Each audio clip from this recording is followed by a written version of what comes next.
Hi there, I'm Vincent Boss and I provide dating and self-improvement advice. And in today's podcast, we're going to be discussing dumpers remorse. So before we get into the podcast, I just want to let you know about my website, dateme.tips. That's www.dateme.tips. Do you need help trying to save your crumbling relationship? Would you like advice on how to try and get your ex back? Or maybe you need an action plan on how to try and get a girlfriend or boyfriend. I provide email coaching on all of these subjects and can help your specific situation. Visit my website, dateme.tips, to find out more details. That's www.dateme.tips. You will also find on my site the books that I've written, my clothing range, and other information.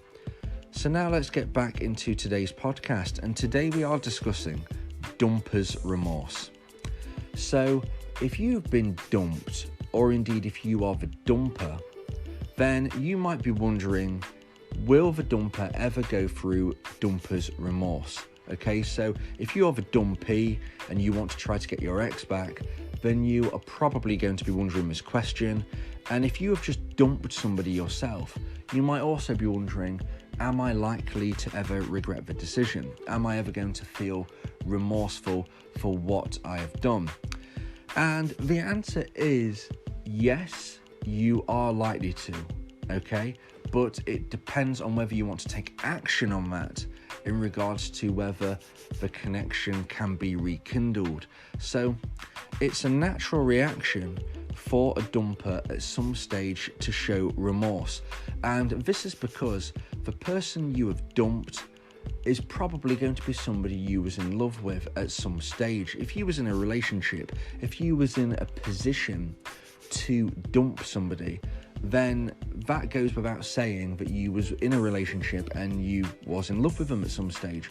Hence, you was in a relationship. So if you think of it like that, you've dumped somebody, you've hurt somebody who you was once in love with. And even if you feel it was justified by an action they did, or maybe you just wasn't feeling positive anymore, obviously the dumper has their thoughts and made their decision based on their feelings, okay? So the dumper has done this because they felt it was the right thing to do, but it doesn't mean they wanted to hurt somebody who they once loved. And as time goes on, this is probably going to pull on the dumper's heartstrings more, because generally we do start to look at things through rose-tinted glasses as time goes on.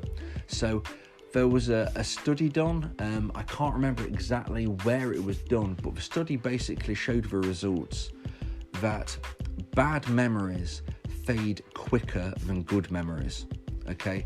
So with that said, that would suggest that although the dumper would obviously remember about the situation for why the breakup happened, it does probably mean that over time, these type of thoughts and feelings would soften somewhat, and yet the positive memories from the relationship would still stay strong. So there is a chance that during this period, the dumper will show remorse. And this could take days, weeks, months, a year. Everybody's different about how they process their feelings. But the dumper will more than likely at some stage feel remorse.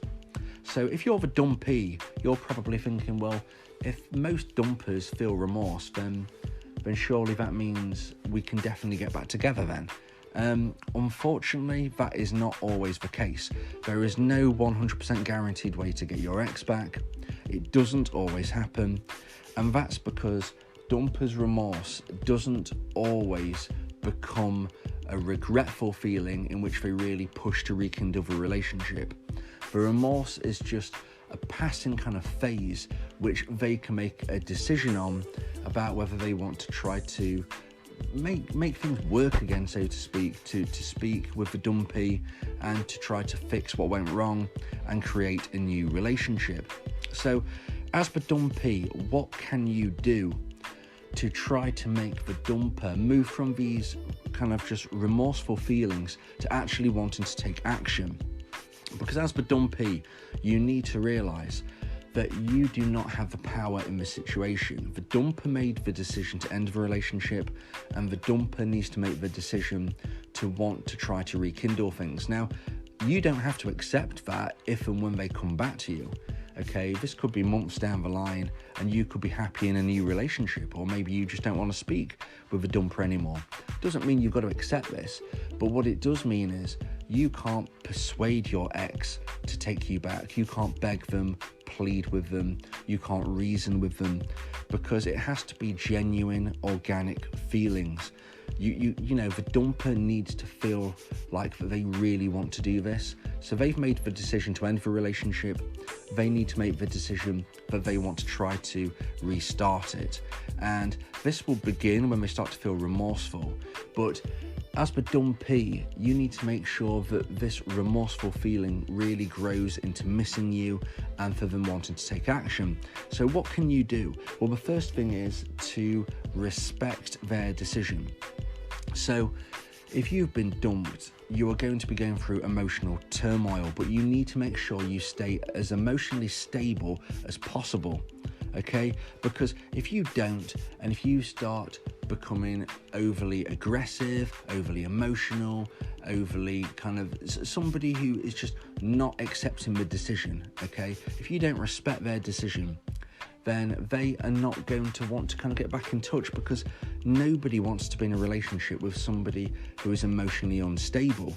You know, just think of somebody else, you know, and imagine in your own scenario, would you be with somebody who is constantly overly emotional, somebody who might be aggressive, somebody who is begging, pleading, somebody who's desperate? It's just not attractive.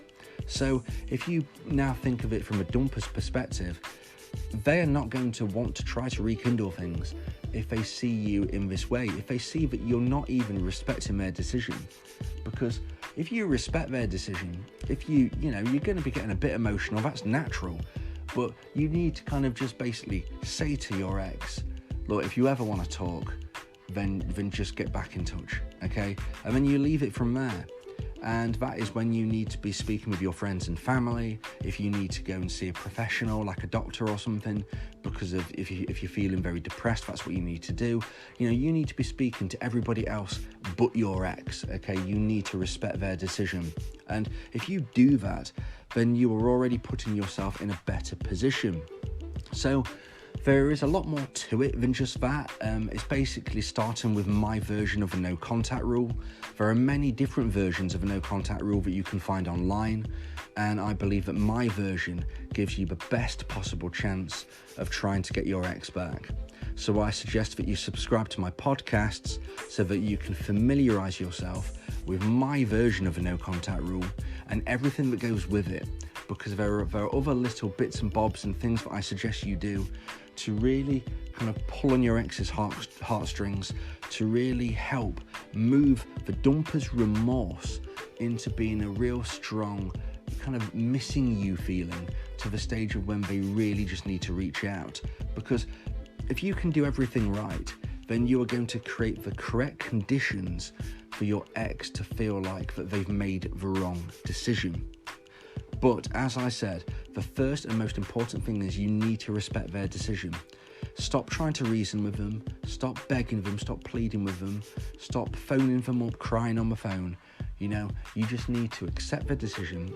You need to say to your ex, if you ever want to talk, just get in touch. And then you need to walk away, and you just need to try to move forward with your life. Speak with your friends, speak with your family. As I said, if you ever feel depressed, please make sure you go and see a doctor. Okay, that's very serious. But just do not talk to your ex. Go through my version of a no contact rule. There is a lot more to it than what I've just said there, but I haven't got time to mention them in this podcast. So check out everything else that I've done. And if you want specific help for your unique situation, then consider email coaching by me.